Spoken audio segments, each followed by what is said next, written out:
Nhlanhla, Young People's Government of South Africa. The question directed to young people is, then what after we vote? Then what after the 1st of November, local elections in South Africa? Then what? Do we go back to sitting in the street corners?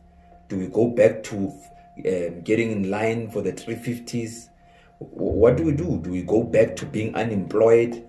Do we go back to just idling and waiting in load shedding and darkness? Then what? Because we are saying things that we've been living.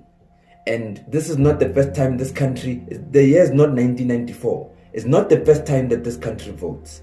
So I'm saying these things because we know the reality is that we're going to go back to those street corners. We're going to go back in load shedding. We're going to go back to unemployment. We're going to go back to a miserable township that is not developed. We're going to go back to disgruntlement. So young people, my question is, then what?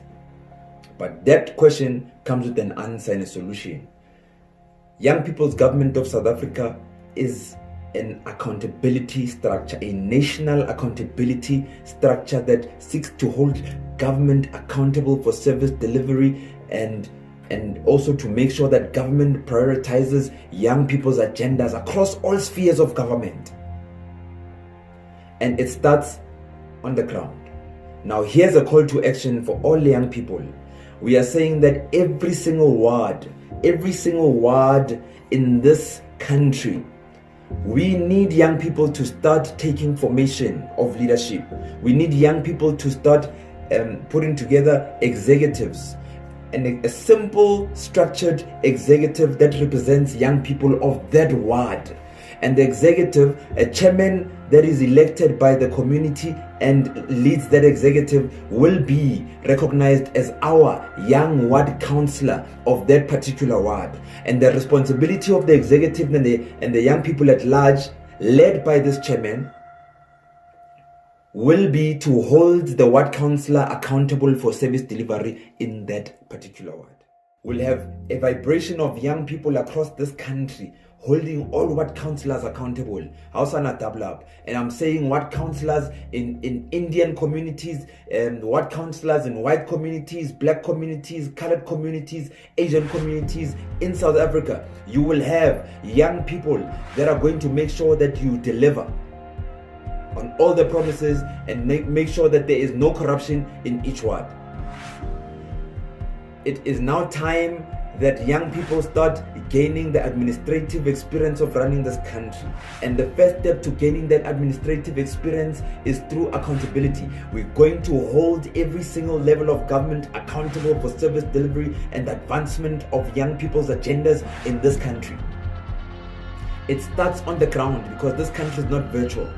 If each community does great, if each ward does great, that means the country is doing great. There is no way that the country called South Africa will do great if the communities are not in great shape. So young people, it's our responsibility to show these old people that we are not only ready, but we are able, competent, and geared up to lead in the forefront of making sure that the flag, the South African flag, flies high. Ours is not to politicize anything. We need young, non-political people in each ward to start having a formation and electing themselves into leadership that is non-political, that will be holding the councillors accountable.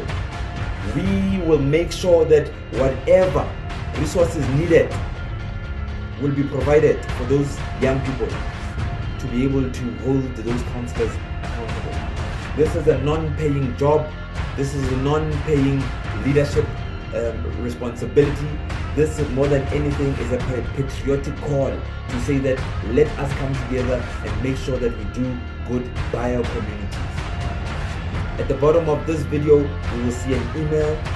If there's anything that you desire, or if there's anything that you want to know further, maybe you want to know how best to elect yourselves into leadership and take this formation of accountability, you are free to inbox us on social media or email us if need be, or call us. Let's talk every single ward in this country. Young people, let's do right by our communities. From there, the call to action will be such that once we are information, we take action. We hold every ward in the country accountable. That means we'll be holding South Africa accountable. Further instruction will come in due time, but the deadline for submission of leadership per ward is on the 1st. When the country goes to vote on the 1st, young people that are registered, you go and vote. But you come back and you make sure that if you are non-political, meaning you are not a card-carrying member of any political party, you make sure that on the 1st of November, you submit names that we can start working with and talking to, so that we can make sure that this country vibrates with accountability. This will be our effort, this will be our contribution to making sure that this country becomes accountable. Because as we speak, there are no accountability structures across this country. The young people will be the accountability structure across the country. With that said, Dr. Lux, Young People's Government.